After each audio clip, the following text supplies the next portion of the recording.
अस्सलाम वालेकुम दोस्तों, सोलर पावर इजी ट्यूटोरियल्स की आज की video 1 kilowatt solar system installation की वीडियो नंबर 5 है। तो इस वीडियो सीरीज़ में हम टाइगर कंपनी के 170 वाट्स के 6 सोलर पैनल्स एक घर में इंस्टॉल कर रहे हैं। और पिछली कुछ वीडियोस के अंदर मैंने आपको इसकी इंस्टॉलेशन के हवाले से कुछ प्रोसेस दिखा दिया था। आज हम बात करेंगे सोलर पैनल्स के कनेक्शंस के बारे में। तो यहाँ पर हमने 4 सोलर पैनल्स को एक जगह लगाया हुआ है और 2 सोलर पैनल्स को हमने अलग करके थोड़ा साइड पे लगाया हुआ है। और ये जो पुराने थोड़े से आपको सोलर पैनल नज़र आ रहे हैं, ये किसी और के हैं। ये चूँकि फ्लैट्स हैं और फ्लैट्स का छत है, तो ज़ाहिर है छत सबका एक जैसा ही है, तो कॉमन छत है मतलब ये, तो सबके अपने अपने थोड़े थोड़े फासले से सिस्टम लगे हुए हैं। और आज हमने बात करनी है सोलर पैनल्स के सीरीज़ कनेक्शन पर। अच्छा, सोलर पैनल के जो सीरीज़ कनेक्शन हैं, बहुत सारे जो व्यूअर्स हैं वो ये बात तो जानते हैं कि एक सोलर पैनल की प्लस वायर को, पॉजिटिव वायर को हम दूसरे सोलर पैनल की नेगेटिव वायर के साथ जब मिलाते हैं तो इसे सीरीज़ कनेक्शन कहा जाता है। लेकिन सीरीज़ कनेक्शन क्यों किया जाता है, इसका रीज़न क्या होता है? तो बेसिकली पहले तो ये बात समझ लीजिए कि हमारे पास जो सोलर पैनल्स हैं ये 170 वाट्स के सोलर पैनल्स हैं और इनके जो वॉल्ट्स हैं उनकी वजह से हम इनके सीरीज़ कनेक्शन करते हैं या पैरेलल कनेक्शंस करते हैं। तो अब वोल्ट्स में आसान लफ्ज़ों में मैं आपको यूँ समझा देता हूँ कि हमारी जो एक बैटरी होती है, सिंगल बैटरी, वो 12 वोल्ट की होती है। तो जब हमें 12 वोल्ट की बैटरी को चार्ज करना होता है तो उसकी चार्जिंग के लिए हमें 14 वोल्ट चाहिए होते हैं। और एक सोलर पैनल जो है वो हमें 18 वोल्ट्स देता है, जैसे कि यहाँ पर आपको तस्वीर में भी नज़र आ रहा है। तो 18 वोल्ट का जो एक सोलर पैनल है, जब हम उसकी मदद से डायरेक्ट बैटरी चार्ज करने की कोशिश करते हैं तो बैटरी जो है वो ख़राब हो सकती है, क्योंकि बैटरी को चाहिए 14 वोल्ट और 14 वोल्ट के लिए हमें फिर चार्ज कंट्रोलर की ज़रूरत पड़ती है। और चार्ज कंट्रोलर दो तरह के आते हैं, PWM या MPPT। PWM चार्ज कंट्रोलर क्या करता है कि इजाफी जो 4 वोल्टेज हैं उनको ज़ाया करके सोलर पैनल को 14 वोल्ट दे देता है।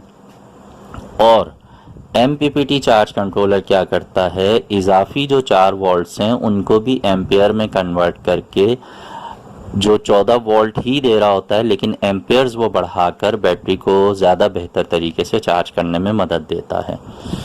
तो अब यहाँ पर थोड़ी तफसील में मैं बात कर रहा हूँ, लेकिन उम्मीद है कि आपको इससे फ़ायदा होगा। तो MPPT चार्ज कंट्रोलर बेसिकली इजाफी वोल्टेजेस को एम्पेयर में कन्वर्ट करने के लिए डिज़ाइन किए गए हैं। तो इस वजह से इन्हें ज़्यादा वोल्ट्स की ज़रूरत होती है ताकि ये अपना भरपूर तरीके से काम कर सकें। तो ज़्यादा वोल्टेजेस कितने होने चाहिए वो हर MPPT चार्ज कंट्रोलर पर कंपनी ने मेंशन किया हुआ होता है। जैसे कि यहाँ पर हम जो चार्ज कंट्रोलर इस्तेमाल कर रहे हैं वो एप्सन कंपनी का है। तो एप्सन कंपनी वालों ने यहाँ अपने चार्ज कंट्रोलर के लिए बताया कि अगर आप इसे 12 वोल्ट के सिस्टम के लिए इस्तेमाल करना चाह रहे हैं, मैक्सिमम आप इसको 700 वाट्स का इनपुट दे सकते हैं। अब 150 वाट्स के सोलर पैनल्स अगर हम 4 लगाएं तो वो 600 वाट्स बनते हैं। हमारे यहाँ 100 वाट्स के पैनल्स इस्तेमाल नहीं होते, तो इसलिए इजाफी जो 100 वाट्स हैं वो हमारे एक तरह से ज़ाया हो जाते हैं। 150 वाट्स की अगर हम 4 पैनल इस्तेमाल करेंगे तो उसमें इन्होंने यहाँ पर मेंशन किया हुआ है कि आप 2-2 सोलर पैनल्स की आपस में सीरीज़ बनाएंगे। तो 150 वाट्स को जब हम सीरीज़ में आपस में मिलाएंगे तो उनके जो वोल्टेजेस हैं वो 18 और 18 36 वोल्ट्स हो जाएंगे।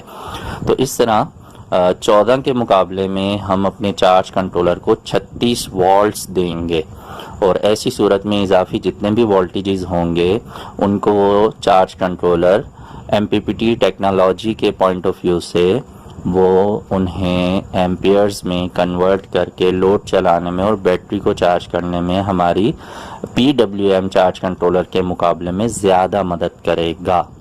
तो बेसिकली मेन पॉइंट ये है जिसकी वजह से हम सीरीज़ कनेक्शन सोलर पैनल्स के करते हैं।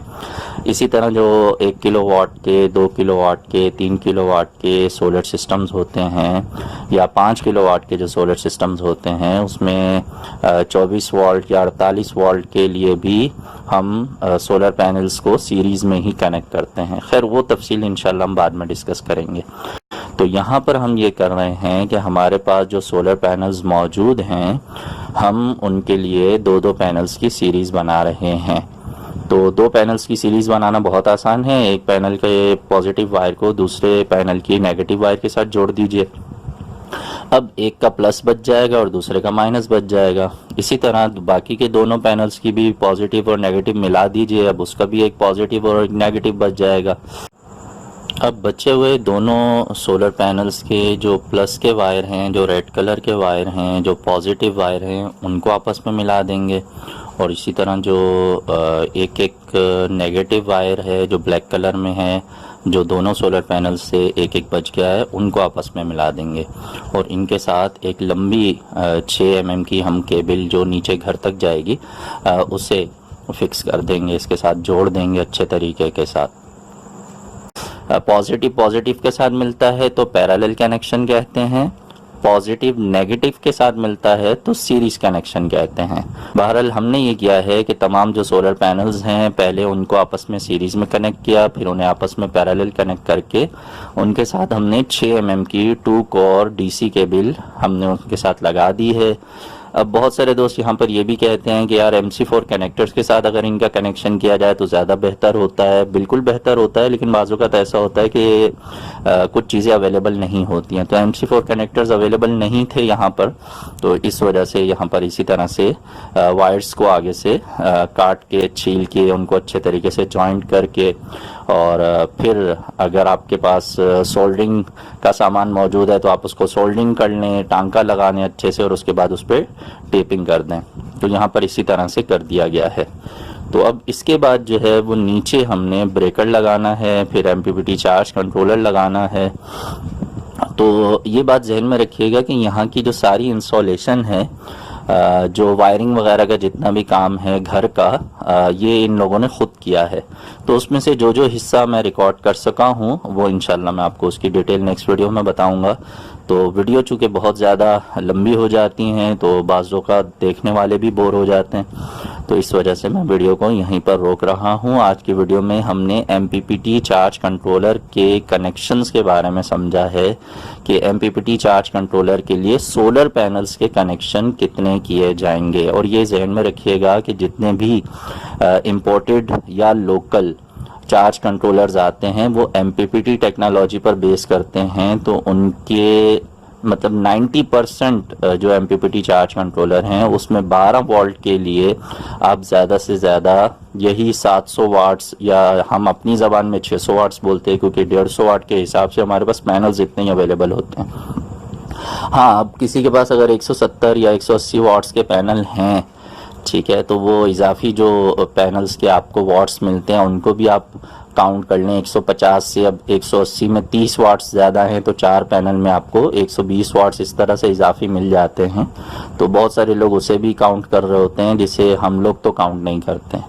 तो ये एक अलग बहस है। बहरहाल मैं उम्मीद करता हूँ कि इस वीडियो से कुछ नई चीज़ें आपके इल्म में आई होंगी। अगर ऐसा ही है तो वीडियो को लाइक कर दीजिएगा, अपने दोस्तों से भी शेयर कर दीजिएगा। अगर मैं कुछ भूल रहा हूँ या आप मेरी इस्लाह करना चाहते हैं, ये बात जहन में रखिएगा। मैं अपने आप को अक्ल कुल बिल्कुल नहीं मानता हूँ, और जहाँ पर आप लोग बेहतर समझते हैं, बहुत से ज़ाहिर है जो माहिर लोग हैं वो भी मेरी वीडियोस को देखते हैं। तो अगर आप इस फील्ड में मुझसे ज़्यादा माहिर हैं और आप अपनी कोई राय मुझे देना चाहते हैं, मेरी इस्लाह करना चाहते हैं, तो कमेंट सेक्शन में ज़रूर मुझे बताइए। मिलेंगे नेक्स्ट वीडियो में। अपना बहुत सा ख्याल रखिए। पहली बार मेरे चैनल पर आएँ तो चैनल को सब्सक्राइब करके बेल आइकन पे भी क्लिक कर दीजिए, और सोलर सिस्टम ज़रूर लगाइए, अपनी बिजली खुद बनाइए और बिजली के बिलों से जान छुड़ाइए। अल्लाह हाफिज़।